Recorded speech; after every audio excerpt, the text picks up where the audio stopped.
Il leone e il dragone, così Veneto di Cultura Europe Direct ha voluto chiamare questo importante appuntamento, che è il terzo del cosiddetto trittico vitivinicolo, che come ormai si sa comincia a giugno con la presentazione, con la pre-previsione vendemmiale, poi a settembre con le previsioni vendemmiali e qui con il consuntivo della vendemmia. Quest'anno è stato presentato il consuntivo 2013, ma all'interno di questo anche quali sono i rapporti e quali sono soprattutto le politiche che si possono mettere in atto per aggredire in termine positivo il dragone, cioè la Cina, e portare in questo caso il vino veneto su un mercato così importante. Vediamo cosa è stato detto. È vero che la Cina è un'opportunità per il vino e per il vino veneto? Ma senz'altro è un'opportunità, i dati statistici già riportano tassi di crescita non solo a doppia cifra ma addirittura di raddoppio dei consumi in Cina, e questo è solo l'inizio, nel senso che in questo momento in Cina nelle aree urbane viene consumato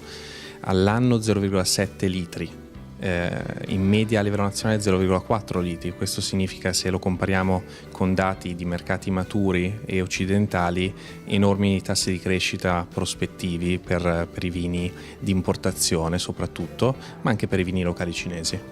Senz'altro la Francia ha fatto grandi investimenti quando il mercato è stato aperto, investimenti che sono stati appunto investimenti in joint venture,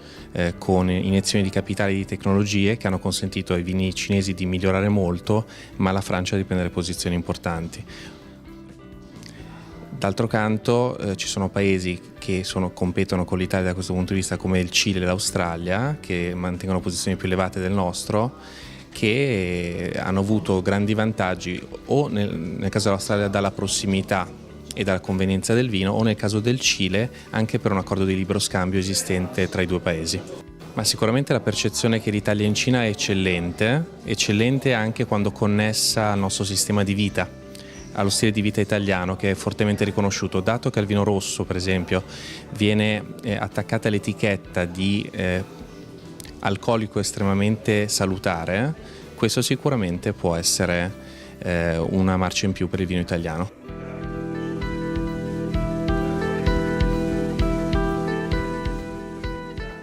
Ma Marco Polo ci può dare una mano per andare in Cina? Ma io credo di sì, perché siamo legati a una storia,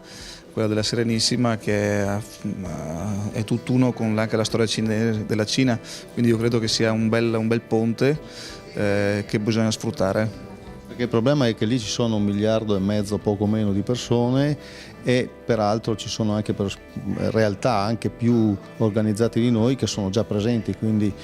come ci si va in Cina? Innanzitutto con umiltà e con rispetto, perché si parla di una cultura completamente differente, si va con le istituzioni, perché loro dialogano con le istituzioni,